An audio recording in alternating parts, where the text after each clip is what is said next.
여러분, 제일 마음이 상할 때 언제신가요? 낙심되거나 마음 상하는 일 요즘에 많이 있으신가요?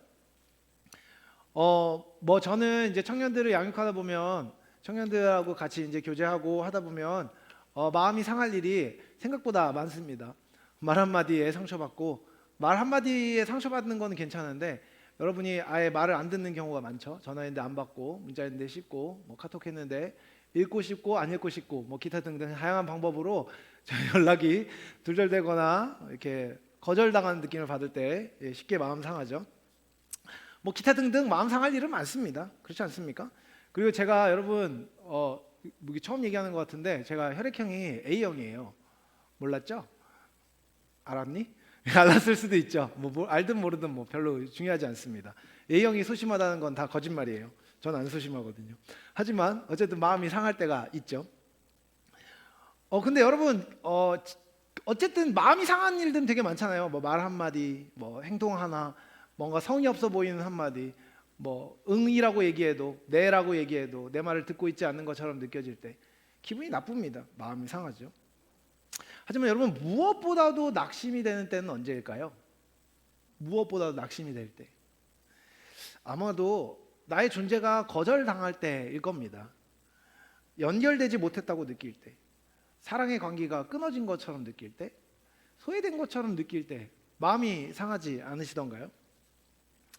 인정받지 못할 때도 그렇죠. 그리고 나한테 손 내밀어 주는 사람이 없다고 느낄 때, 이해받지 못할 때 사실 마음이 상합니다. 여러분, 교회 공동체를 사람들이 떠나는 이유 중에 하나는요, 반갑게 인사해 주는 사람이 3명이 없기 때문이라는 이야기도 자주 합니다. 반갑게 인사해 주고 삶을 물어봐 주고 삶의 내밀한 내용들을 얘기할 수 있는 사람이 3명 이상만 있어도 어지간하면 교회를 떠나지 않는다는 이야기가 있어요. 여러분, 결국 내가 이곳에 필요하지 않다는 느낌이 들면요, 사람은 마음이 상하거나 떠나기가 좋습니다. 사실 자기가 가치 없는 것처럼 느껴지는 곳에 계속 있는 것은 어려운 일입니다. 내 스스로가 나는 괜찮은 사람이야, 나는 가치 있어, 난 멋져, 나는 정말 중요하고 존귀한 사람이야라는 믿음을 확실히 갖고 있을 때에도요, 누군가에게 크게 상처받거나 뭔가 자신의 존재가 부정당하는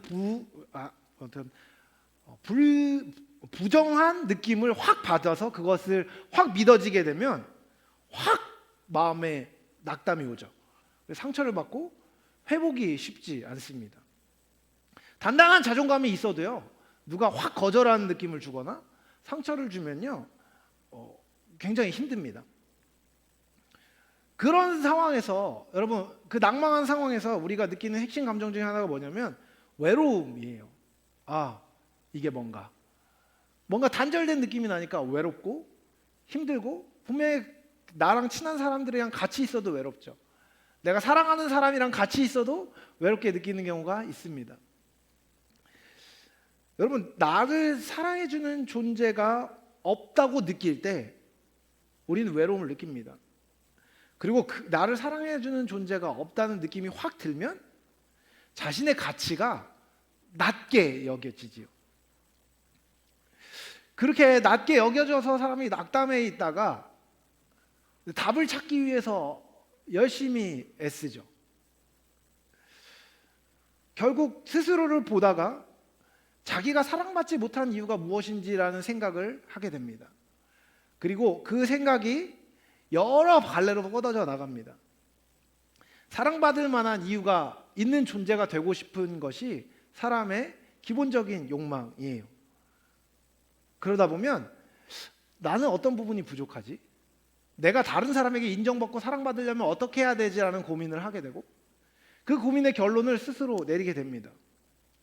어떤 사람은 내가 지금 외모가 좀 형편없어서 다른 사람들이 날 인정해 주는 것 같지 않아 라고 느끼면 어떻게 할까요? 외모를 가꾸기 시작할 겁니다. 성형수술을 할 수도 있고요, 여러 시술을 받을 수도 있고, 갑자기 운동을 할 수도 있을 것입니다. 반대로 내가 다른 사람에게 인정받지 못하고 무시당한 이유가 돈이 없어서 그렇다고 느끼는 사람들은 악착같이 소유를 늘리려고 하고 돈을 벌기 위해서 애쓸 수도 있습니다. 혹은 내가 못 배워서 나를 무시하는 것 같다라는 생각이 들면 지식을 쌓기 위해서 애쓰고, 그 모든 것이 있음에도 불구하고 나를 무시하는 것 같은 느낌이 들 때는 사람들이 어떤 명예나 지위를 획득하기 위해서 애쓰기도 하지요. 그렇게 돼서 여러분 열심히 노력해서 자기가 생각할 때 자기가 사랑받지 못하는 이유를 스스로 채워 넣었다고 한번 가정해 봅시다. 성형수술해서 멋진 외모를 갖게 되었고, 운동을 해서 몸짱이 되었고, 공부를 열심히 해서 학위를 쌓았고, 돈을 열심히 벌어서 돈이 내 앞에 쌓여 있습니다. 그렇게 획득해서 자기를 증명한 사람들은 어떻게 될까요? 간단합니다. 자기가 증명한 삶의 방식을 가지고 다른 사람을 판단하게 되어 있습니다. 나는 이렇게 노력해서 이만큼 얻었는데 그거보다 더 많이 가지고 있는 사람은 훨씬 더 대단하게 여길 것이고, 반대로 자기보다 그 분야에 대한 것들을 덜 갖고 있거나 덜 소유하고 있거나 덜 성취한 사람들을 향해서는 우월한 감정을 가지게 되겠지요. 결국 왜곡된 모습을 갖게 되기 십상입니다. 여러분, 사실 사람들의 자존감, 안정감의 문제는요, 인류 역사가 시작한 이래로 계속되는 문제였습니다. 많은 사상가들이 갈대 같은 자존감의 문제, 자기 존재에 대한 정체성의 문제를 해결하기 위해서 고민했습니다. 우리가 잘 알고 있는 니체라는 사람은 인간은 생각하는 갈대다라는 얘기를 한, 데카르트죠, 그거는. 니체라는 사람은 사람이 자기가 초인이 되어서 모든 것을 극복하면 마침내 행복에 이를 수 있고 흔들리지 않은 정체성을 가질 수 있다고 얘기했습니다. 그러니까 너희들이 문제가 있는 이유는 너희들이 약해 빠졌기 때문이야. 그러니까 초인이 되어라, 이런 얘기였죠. 다 할 수 없는 얘기겠죠. 혹은 어떤 사람은 그걸로는 안 된다. 어차피 인간은 다른 사람이랑 다 비교하게 되기 때문에 적어도 많은 것을 맞춰야겠다라는 사상을 갖고 있었던 사람이 있었습니다. 우리가 잘 알고 있는 마르크스 같은 사람이죠. 그는 사회주의를 통해서 많은 사람들의 소유를 배분하고 그것을 통해서 행복을 누리고자 했습니다. 성공했나요? 사람들은 모두가 같은 모양이 되는 것에 대해서 좋을 거라고 막연한 생각을 갖고 있었지만 싫어한다는 것을 여러 가지 사회적 실험을 통해서 드러나게 되었습니다. 결국 실패하고 말았지요. 여러분 어떻게 하면 마음이 상하지 않고 흔들리지 않는 정체성을 가질 수 있을까요? 여러분 존재는 어떤 의미입니까? 여러분 외모 컨디션이 좋으면 자신감이 불끈 생기고, 화장을 하면 나갈 수 있는 자신감이 생기는데 화장을 지우면 혹시 없어지는 분들은 아니십니까? 내 주머니가 꽉 차 있으면 친구를 만나기가 쉽고, 주머니가 얄팍해져 있을 때는 친구를 못 만나고 있지는 않습니까? 내가 다른 사람보다 학벌이 좋으면 우쭐해지고, 혹은 나보다 학벌을 더 많이 좋은 학벌을 갖고 있는 사람들 앞에서는 위축되는 그런 성향을 혹시 갖고 있지는 않습니까? 그럼 그것은 분명히 문제입니다. 우리는 한결같은 모양이어야 하는 것이죠. 그리스도인으로서 참된 모양, 참된 정체성으로 한결같은 모양과 한결같은 성향을 가지고 살아야 합니다. 여러분 어떻게 하면 흔들리지 않는 존재가 될 수 있습니까? 확실한 것은 우리의 존재가 받아들여져야만 그것이 가능하다는 것입니다. 우리의 존재가 있는 모습 그대로 사랑받게 되고 긍정되는 확신이 있어야만 이 땅 가운데서 흔들리지 않는 정체성을 가지고 살 수 있습니다. 여러분 옆에 있는 사람 한번 보시겠어요? 어지간하면 옆에 아는 사람 앉아 있을 거고, 친한 사람 있을 거고, 옆에 없으면 뒤에 잠깐 봐봐요. 누가 있나? 여러분 거기 있는 그 사람이, 저기 있는 그 사람이 사랑받을 만한 존재라고 여기십니까? 제가 얼마 전에 한 책에서 한 구절을 보게 되었는데요. 유진 피터슨 목사님이 돌아가셨죠? 유진 피터슨 목사님이 안 돌아가셨나? 딴 분인가? 헷갈리네요. 유진 피터슨 목사님이 쓴 내용인데 이렇게 되어 있습니다. 목사가 할 수 있는 가장 위대한 일 중 하나는 설교와 기도와 가르침, 하나님께 신실함과 예수님을 따름이라는 기초가 자리 잡고 나서는 목사가 할 수 있는 가장 위대한 일 중에 하나는 사람들을 존엄하게 대하는 것이 아닐까. 그 행동 자체가 가난한 세계와 부유한 세계, 거부의 세계와 용납의 세계, 고난의 세계와 번영의 세계, 실패의 세계와 성취의 세계를 잇는 데 필요한 모든 일을 해내는 것과 같다. 하나님이 창조하신 영혼의 존엄, 우리 문화에서는 교회 안에서든 밖에서든 사람을 존귀한 영혼으로 대하는 이들이 사실상 전무하다. 사람은 소비자와 자원과 피해자로 축소되고 사람의 문제나 지위나 기능이 그들을 규정하곤 하지. 그러나 적어도 우리들 목사들은 사람들을 존엄한 영혼으로 대할 수 있는 맥락과 어휘를 갖추고 있단다. 여러분, 제가 여러분을 그렇게 대하고 있나요? 저는 여러분을 그렇게 대하고 싶은데 못할 때도 있을지도 모르겠습니다. 용서해 주세요. 하지만 여러분, 저는 그게 목사에게만 있는 일이라고 생각하지는 않습니다. 목사에게 주어진 일로서의 직분과 분명히 겉으로 보여지는 맥락 안에서 모든 사람을 존엄하게 대하고 바르게 대할 수 있는 어떤 훈련을 많이 받은 것이 사실이지만 저는 모든 그리스도인이 그래야 한다고 생각합니다. 또한 우리 스스로를 그렇게 바라볼 수 있어야 한다고 생각합니다.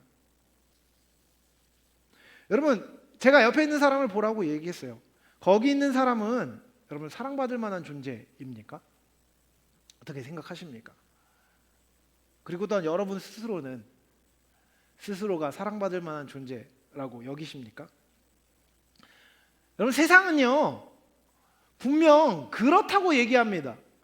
넌 사랑받을 만한 존재야 라고 많은 광고 구호에서 얘기해요. 근데 여러분, 진짜로 그럴까요?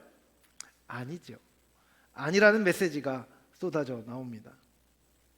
너는 정말 소중해 같은 구호가 공허하지 않기 위해서는 너는 무엇이 있을 때 소중해 라는 말이 보통 생략되죠. 하지만 오늘 우리는 우리의 소유, 행위가 우리를 사랑받게 하는 그런 존재로 만들어주는 것이 아니라는 것을 함께 좀 확인해 보고 싶습니다. 여러분, 기억하십시오. 하나님은 우리의 존재를 향하여서 위대하고 아름다운 사랑을 베풀고 계셨으며 베푸셨습니다. 그리고 그 사실을 우리가 확인하고 그 사랑 안에 거할 때 우리의 자존감은 확실하게 설 수 있습니다. 오늘 본문은요, 이스라엘 백성이 바벨론의 포로로 잡혀갔을 때의 이야기입니다. 오늘 본문 바로 앞에 49장 1절부터 13절은요 이사야서에서도 매우 유명한 구절입니다. 이스라엘 백성들에게 하나님께서 선지자를 통하여서 직접 그들을 회복시키실 것을 약속하는 내용이 이사야서 49장 초반부에 기록되어 있습니다. 근데요 여러분, 흥미롭게도 그런 말, 내가 너를 회복시켜 줄 거야, 내가 너를 좋게 해줄 거야, 내가 너를 아름답게 해줄 거야 라는 약속을 주셨음에도 불구하고 백성들은 부정적으로 반응합니다. 왜 그랬을까요?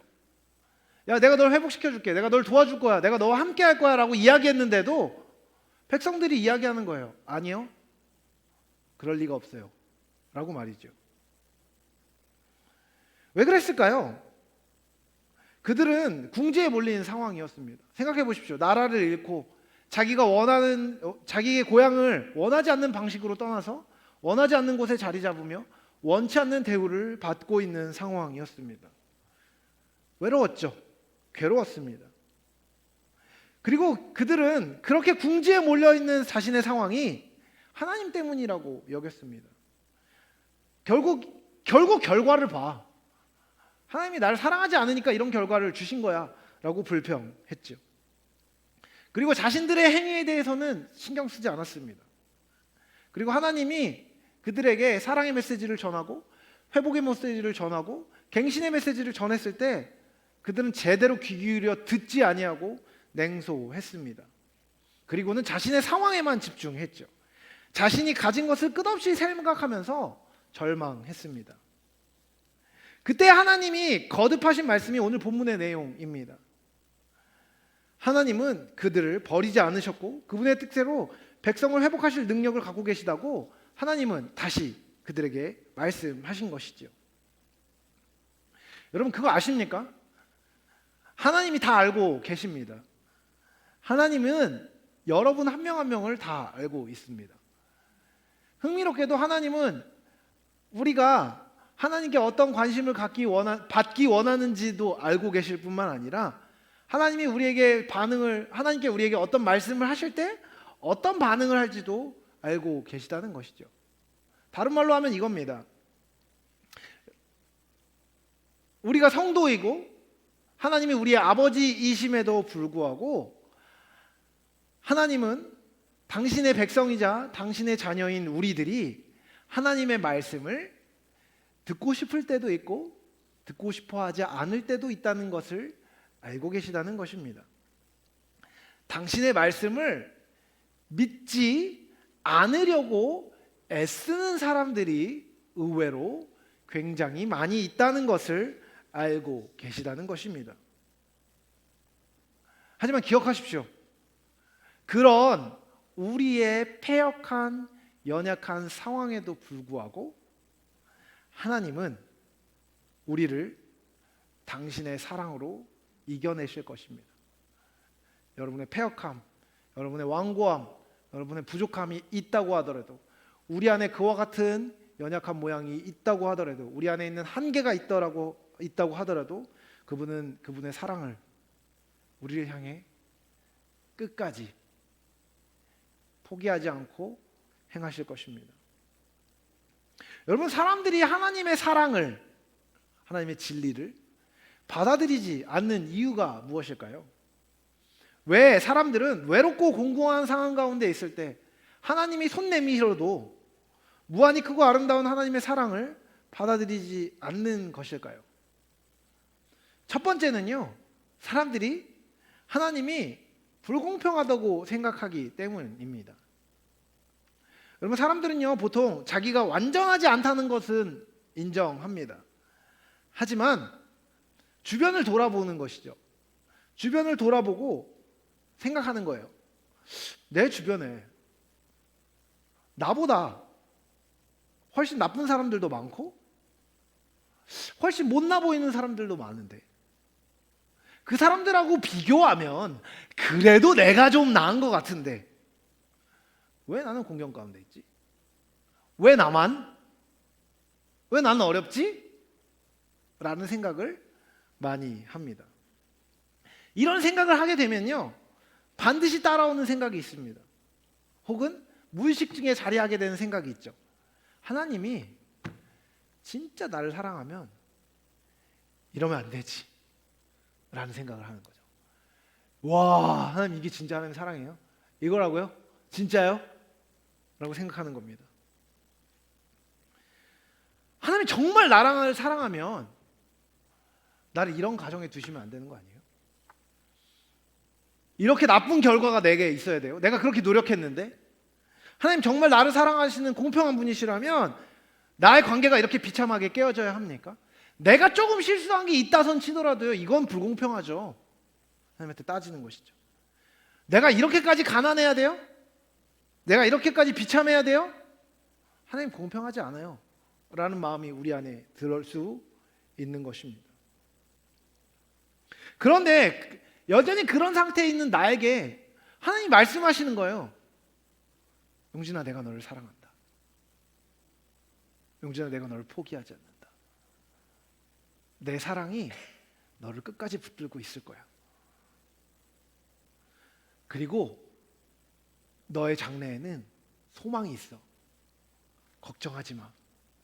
내가 회복할 거야. 하나님 말씀하시는 것이죠. 여러분, 하나님 공평하다는 생각이 들겠습니까? 하나님의 사랑이 받아들여지기가 힘든 것이죠.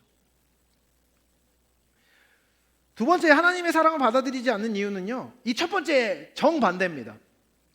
하나님이 공평하시다고 믿기 때문에 하나님의 사랑을 또 못 받아들입니다. 여러분, 이 세대는 부정직하고 자기 스스로 역시 이 세대 안에 있고 정직하지 못하고 죄악을 행하고 하나님의 마음을 아프게 했다는 것을 알고 있어요. 그렇게 좌절하고 낭망합니다. 그렇게 하다 보면 하나님이 나에게 공평하시다면 당연히 벌을 주실 수밖에 없지라고 생각하고 낭망하게 되기 쉽다는 겁니다. 하나님은 나를 사랑하실 수 없어. 난 이미 죄를 저질렀는데, 이미 멀리 왔는데, 이미 나는 루비콘 강을 건넜어. 얘기하는 거예요. 죄를 저질러. 난 가치가 없어. 날 도와주실 리 없어. 하나님 공평하시잖아. 나를 벌 가운데 두실 거야. 라고 스스로를 설득시키는 겁니다. 자신의 행위를 냉정하게 카운팅하면 자기는 누구도 스스로를 사랑해 줄 수 없는 존재임을 깨닫게 되죠. 하나님조차 공평하시기 때문에 그것을 넘어서 자기를 사랑할 수 없다고 믿는 사람들은요, 하나님의 사랑을 받아들일 수가 없습니다. 세 번째 케이스는 조금 더 슬픈데, 하나님이 공평하든 불공평하든 상관없이 지금 이 상황은 어차피 해결이 안 된다고 생각하는 사람들은 하나님의 사랑을 받아들일 수가 없습니다. 사랑의 여부는 별로 상관이 없는 거죠. 어차피 하나님이 나를 사랑하신다고요? 네, 알겠습니다. 그 사랑은 나랑은 상관이 없잖아요 라고 생각하는 것이죠. 왜요? 희망이 없으니까요. 소망이 보이지 않으니까요. 하나님이 설령 나를 사랑한단들 이 일에 대해서 하나님이 하실 수 있는 게 없다고 생각하는 겁니다. 완전히 절망하였기에 소망이 있었으면 좋겠지만 소망조차 품지 못하는 겁니다. 자기를 포기하지 않는 사랑을 경험한 적이 없는 사람들은요, 절대로 하나님의 사랑을 받아들일 수가 없습니다. 근데 여러분, 이와 같이 하나님이 불공평하다고 생각하는 사람들을 향해서, 또한 하나님이 공평하시다면 나를 사랑할 수 없다고 여기는 사람들을 향해서, 상황과 상관없이 어차피 하나님의 사랑의 여부와 상관없이 내 삶은 소망이 없다고 얘기하는 사람들을 향해서 하나님은 계속해서 동일하게, 하지만 여러분을 향하여서 말씀하십니다. 2700년 전과 같이 지금도 하나님 동일하게 말씀하시는 것입니다. 젖먹이는 여인이 그 아기를 혹여라도 잊어버릴지언정 하나님은 그들을 잊지 않을 것이라고 말씀하십니다. 그리고 그들을 손바닥에 새겼다고 이야기합니다. 누구를요? 저를요. 그리고 여러분 한 사람 한 사람을 하나님이 손바닥에 새기고 잊지 않을 것이라고 말씀하십니다. 여러분, 젖먹이는 여인이 아기를 잊는다. 무슨 의미일까요? 개인적인 이야기가 나오게 되는데 저희 아내가 요즘은 좀 싫어하는 것 같은데 그래도 해야겠습니다. 이번 주에 제가 또 휴가를 갔다 오지 않았겠습니까? 여러분, 지혜롭고 현명한 여러분이 저한테 연락을 안 해주셔가지고 잘 쉬었습니다. 그런데요, 이번 주에 저희의 굉장히 중요한 미션 중에 하나가 뭐였냐면, 둘째가 계속해서 모유 수유를 하고 있었는데 단유를 했습니다. 단유, 무슨 말인지 모르시죠? 수유를 끊는다는 얘기입니다. 수유를 끊으면 이제 엄마가 수유해서 해방됐다 예 이렇게 할 것 같은데 의외로 안 그런 거 아십니까? 사실 저희 첫째도 모유 수유를 했어요. 22개월까지 모유 수유를 했습니다. 근데 수유를 이거 좀 화낼 것 같은데, 수유를 끊는 날 유은이 첫째를 탁 끌어안더니 아내가 얘기하는 거야. 유은아, 엄마가 맘마를 주는 건 이번에 끝나지만 유은이를 사랑하는 엄마가 너를 향한 사랑이 없어지는 건 아니야. 이거 펑펑 울었어요. 계속 우는 거예요. 저는 어떻게 하고 있었을까요? 저는 옆에서 이렇게 바라볼 수밖에, 제가 뭐 그 사이에 어떻게 들어가요? 이렇게 보고 있었습니다. 슬프구나. 아이고 나도 슬프네. 마음이 짠하죠. 당연히 짠은 한데 그 둘의 그 유대 안에는 제가 들어갈 수 없잖아요. 젖을 먹이는 어미의 사랑이라는 거, 아빠가 알 수 없는 어떤 게 있구나. 이번에 두 번째잖아요. 그러니까 제가 또 약간 사전에 제가 좀 약간 나쁜 면이 있어가지고 놀렸어요. 이번에도 울겠네 막 이러면서 얘기를 했는데 아내가 아닌데 이번에 둘째라서 안 울 건데, 그런데 막 갑자기 저쪽에서 막 우는 거예요. 아기를 안고 있지도 않는데 막 우는 거예요. 그래가지고 또 진짜 울고 있으면 못 놀리잖아요. 그래서 이렇게 보고 있었죠. 그 기간을 지나면서 괴로워하는 거는 아기보다 엄마였던 것 같습니다. 지금도 그 과정을 거치고 있어요. 여러분, 젖먹이는 여인은요 아기를 잊을 수 없습니다. 그건 불가능한 일이에요. 모든 것을 쏟아부어서 자기의 모든 존재를 주어서 사랑하는 것입니다. 여러분, 젖먹이는 여인이 할 수 있는 일이 뭔지 아세요? 아기를 위해서 할 수 있는 것은 젖을 주는 것이지만 그것을 위하여서 하지 않아야 되는 너무나 많은 것이 있습니다. 아기에게 아픈 영향이 가기 때문에 감기약도 마음대로 먹을 수 없고 아파도 약도 제대로 먹지 못해요. 아이를 위하여서 식사를 조절해야 되고 커피도 끊어야 되고 매운 음식도 먹을 수 없습니다.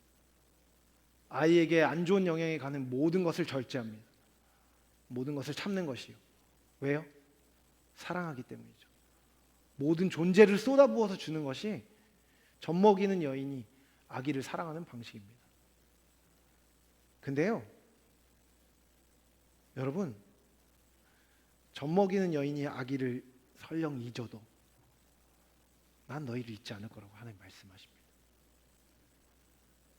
여러분, 하나님이 우리를 사랑할 수 없을 것 같이 느껴지는 악함이 우리에게 있습니까? 있습니다. 우리가 처한 상황은 우리가 사랑받을 수 없고 하나님의 살아계심을 느낄 수 없을 만큼 힘들어 보입니까? 그렇습니다. 죄악된 세상과 그 세상 안에 촘촘하게 쌓인 불의와 악의 네트워크 존재합니까? 존재하지 않습니까? 악의 구조 존재합니다. 수많은 불의와 불공정이 우리 사회에 가로지르고 있습니다. 그것을 눈감는 사람들이 너무나 많이 있고요. 구조도 있습니다. 지도자들이 불의를 눈감는 경우, 여러분, 비단 지금 정부를 얘기하는 게 아니라요, 너무나 많이 있습니다. 심지어 목회자들도 불의에 눈감고 불의에 편승하기도 하고요. 사랑을 포기하기도 합니다. 참되지 않은 길로 가는 걸 알미야마 양들을 실족하게 하는 경우가 많이 있습니다.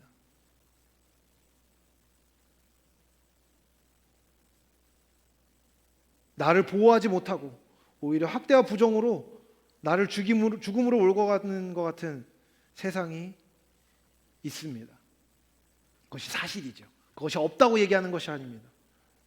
하지만 그럼에도 불구하고 하나님은 의롭고 선하시며 우리를 위해 포기하지 않고 당신의 사랑으로 우리를 보호하기 위하여 모든 방법을 사용하고 계십니다. 여러분, 우리는 그것을 어떻게 알 수 있습니까? 매우 간단합니다. 예수 그리스도의 십자가가 그것을 보여주는 것이죠. 여러분, 그거 아십니까? 예수님이 십자가에 달려 돌아가실 때에는요, 여러분이 멀쩡한 때가 아니었습니다. 명확하게 얘기하죠. 우리가 아직 죄인 되었을 때라고 말입니다. 우리가 회심한 뒤에도요, 여러분, 죄 가운데 있다는 것을 알고 있습니다. 여러분, 지지난주에 수련회 갔다 와서 생각으로 여러 가지 상황 안에서 마음을 결심하고 이제 고민하며 하나님 앞에 분투하며 살겠다고 결단한 뒤에도 여전히 우리가 죄를 짓고 실수하고 넘어지고 악한 구조 안에서 연약한 가운데 있는 것을 저도 알고 여러분도 알고 있지요. 그런데 여러분, 하나님이 여러분을 사랑한다고 말씀하실 때는요, 그것이 없기 때문에 사랑한다고 말씀하지 않으십니다. 오히려 그 연약함을 넘어서서 그 연약한 모든 것을 끌어안고 내가 너를 사랑하고 내가 너를 끝까지 포기하지 않고 나와 함께 가는 길로 인도할 것이라고 약속하고 계시는 것입니다. 왜 그분이 손바닥에 우리를 새겼다고 말씀하십니까? 여러분, 손바닥은 어떤 특징을 갖고 있습니까? 제일 잘 보이는 거죠. 부정할 수 없을 만큼 가장 잘 보이는 것이 손바닥입니다. 여러분, 여기서 새겼다는 것은요, 문신을 이야기합니다. 절대로 지워지지 않는 표식으로 여러분의 이름을 손바닥에 새겼다는 것입니다. 왜요? 그들을 세심하게 생각하고 계시기 때문입니다. 여러분, 그거 아십니까? 솔직히 얘기할까요? 저도 제가 목양하는 양들을 다 똑같이 보고 있지는 못합니다. 저는 하나님이 아니니까요. 근데요, 제가 새벽에 제가 기도하는 자리에 이름을 부르며 기도한 사람들을 향해서는요, 계속해서 생각합니다. 잊어버릴 수가 없습니다. 그리고 저에게 와서 어떤 일이 있었다고 얘기한 친구들에 대해서는 잊어버릴 수가 없어요. 목사님, 저 이런 어려움이 있어요. 기도해 주세요. 그래? 안녕. 이게 아닙니다. 그래? 그러면 그 다음 주에 자연스럽게 물어볼 수 있어요. 어떻게 됐니? 요즘에 어떻게 지내니? 잠은 잘 자니? 밥은 먹니? 그 고민은 어떻니? 이번 수련회 때 이런저런 고민을 했던데 아직도 그 고민을 갖고 있니? 그 문제에 대한 답을 어떻게 내리고 있니? 네가 한 결심은 어떻게 지금 삶에 연결되고 있니? 저도 물어보고 싶습니다. 저도 관심을 갖고 있죠. 여러분 그거 아십니까? 제가 여러분 뒷조사를 계속 하고 다니고 있는 거 알고 계십니까? 직접 물어보기 힘들 때요, 친구들한테 걔 요즘에 어떻게 지내니? 걔 요즘에 어떠니? 계속 물어보고 지냅니다. 왜요? 하나님의 관심이 그 사람에게 있는 걸 알고, 나에게 맡겨진 양이라는 걸 알고, 그 사람을 위해 기도해야 되는 의무가 나에게 있음을 알고, 그 사람을 향한 하나님의 사랑이 흘러가기를 기도하고 기대하는 마음이 잘 잊어버리는 저에게도 있기 때문입니다. 근데 하나님이 여러분을 손바닥에 새겼다는 건 전능하신 하나님이 여러분을 잊지 않으시고 계속해서 돌보고 계시다는 것입니다. 죄가 즐거워 아찔하게 그 죄를 즐기고 있는 상황 안에 있는 사람이라고 하더라도, 그리고 너무 오랫동안 하나님을 떠나 있어서 하나님 앞에 돌아갈 염치가 없는 사람이라고 하더라도 하나님은 그것을 상관하지 않으시고 계속해서 그를 위하여 당신의 계획을 입안하고 계시다는 것입니다. 여러분, 하나님의 사랑을 받아들이지 않는 사람들에게 하나님이 이렇게 물으실 것입니다. 하나님이 불공평하다고 생각하는 사람에게 하나님 말씀하십니다. 정말로 내가 불공평하다고 여기니? 다른 사람의 상황이 아니라 스스로의 삶의 모양을 가지고 여러분 스스로를 물어보십시오. 하나님이 불공평하시기 때문에 여러분이 하나님의 사랑을 받아들이지 않아도 되는 것인지 말입니다. 여러분이 가진 것은 누구로부터 왔습니까? 내가 지금 있는 것은 모두 나의 100%의 노력에 의한 결과입니까? 주어진 것 가운데 자격으로 얻은 것은 얼마나 됩니까? 여러분, 하나님이 우리에게 허락하신 것들은요, 은혜라고 부릅니다. 선물인 것이죠. 노력할 수 있는 재능조차도, 내게 주어진 어떤 것들조차도 다 하나님으로부터 온 것이라고 여긴다면 다른 사람과 비교하여서 불공평하다고 얘기할 필요가 없는 것이죠. 여러분, 하나님이 불공평해 보이는 상황에서도 말씀에 순종하여 산 믿음의 사람들이 있었습니다. 그 사람들은 문제에 대해 치열하게 고민하였습니다. 그리고 왜 그런 것인지에 대해서도 계속해서 하나님께 물었습니다. 때론 따지기도 하였지요. 하지만 거기에 머무르는 것이 아니라 하나님, 그럼에도 불구하고 살아계신 하나님 앞에서 제가 지금 무엇을 행하는 것이 옳습니까를 질문하면서 하나님을 구하고 해야 할 것을 하는, 찾는 사람들이었습니다. 그랬기 때문에 그들은 믿음으로 약속을 성취할 수 있었습니다. 여러분, 하나님이 공평하시다고 생각하는 사람들에게 이렇게 이야기하고 싶습니다. 여러분, 하나님이 공평하시다고 생각하면서 하나님의 사랑을 받아들이지 않는 것은요, 주로 자기 자신을 용서할 능력이 없을 때 나타납니다. 내가 나한테 실망한 경우가 참 많은 것이죠. 제가 사실 수련회 때 몇몇 친구들하고 이야기하면서, 청년들하고 얘기하면서 그런 생각을 했습니다. 내가 원하는 나의 수준에 내가 이르지 못한 스스로의 모습에 실망하는 모습들이 많이 발견하게 되더라고요. 신기했습니다. 왜 그러지? 자기도 자기가 원하는 모습이 되지 못하는데, 그래서 내가 나 스스로를 용납할 수 없는데 하나님이 진짜 나를 용납하실 수 있을까? 라는 질문일지도 모르겠다는 생각을 했습니다. 여러분, 그런 사람들에게는요, 꼭 필요한 것이 있습니다. 나보다 하나님이 크시다는 것입니다. 내가 용납할 수 없는 나를 하나님은 용납하시고, 변화시킬 수 없다고 생각하는 나를 하나님은 변화시키시는 크신 분이십니다. 그것을 믿으십시오. 하나님의 용서를 바라보십시오. 여러분, 하나님의 능력은 여러분의 무능을 커버하고도 역전시키고도 남을 만큼 남음이 있으며, 하나님의 용서는 여러분의 죄의 깊음 이상으로 훨씬 더 깊습니다. 그것을 인정하고 받아들여야 합니다. 그분의 사랑은 우리의 생각 너머에 있습니다.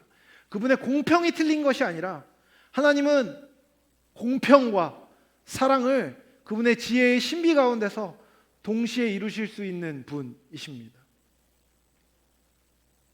하나님이 어떠신지 상관없이 상황에 빠져나갈 길이 없다고 생각하는 사람들에게는 이렇게 이야기하고 싶습니다. 하나님을 경험하십시오. 사실 그것은 하나님이 이 세상 어떤 것보다 크시다는 것을 거절하는 것입니다. 하지만 하나님은 말씀하십니다. 네가 내 안에 거하면, 나와 함께하면 내가 그것을 이루겠다라고 말입니다. 여러분, 제가 아까 사실 설교를 준비했던 내용이었기 때문에 얘기했는데, 한 지체와도 그런 이야기를 했습니다. 여러분, 믿음은 무엇입니까? 믿음은요, 약속을 믿는 것입니다. 근거가 있어야 믿잖아요. 믿을 만한 어떤 내용이 있어야 믿습니다. 약속이 주어지면 그것을 믿습니다. 여러분, 믿으면 어떻게 될까요? 그 약속에 따르는 행동을 하게 됩니다. 그것을 믿음의 행동이라고 이야기하죠. 약속이 있으면 믿음이 생깁니다. 그리고 그 믿음으로 행하면 어떤 일이 일어나는지 아십니까? 둘 중에 하나일 거예요. 약속이 제대로 된 것이고 약속의 주체가 약속을 지킬 만한 존재라면 그 약속에 따른 결과가 일어날 겁니다. 그 결과를 보면 이 약속을 한 사람, 대상이 맞는지 아닌지를 알게 될 것이에요. 갑자기 이 이야기를 왜 하는지 아십니까? 하나님이 여러분을 향해 약속하십니다. 네가 나의 사랑 안에 거하라. 그리고 나에게로 와라. 그러면 내가 네 삶을 책임지고 참된 삶으로 인도하겠다. 약속하십니다. 그 사랑으로 너를 세우겠다. 그 사랑으로 너를 만족하게 하겠다. 여러분에게 약속을 건네십니다. 그 약속 앞에 여러분은 어떻게 반응하시겠습니까? 그 약속을 붙잡고 믿음으로 그 약속에 포함되어 있는 행동을 행할 때 하나님이 그 약속에 따른 결과를 여러분에게 허락하실 것입니다. 여러분, 우리 삶에 능력이 나타나지 않는 이유는 뭔지 아십니까? 하나님의 사랑이 없기 때문입니까? 하나님의 능력이 없기 때문입니까? 아닙니다. 하나님의 사랑과 하나님의 능력이 여러분 앞에 주어져 있을 때 그것을 믿음으로 취하여서 순종이 없기 때문입니다. 약속이 있을 때 그것을 믿음으로 순종하십시오. 그러면 하나님의 능력을 경험하게 될 것입니다. 그리고 그 능력이 경험될 때 여러분의 삶이 변화될 것입니다. 그 은혜를 누린 여러분이 되시길 사랑하는 주님의 이름으로 축복합니다.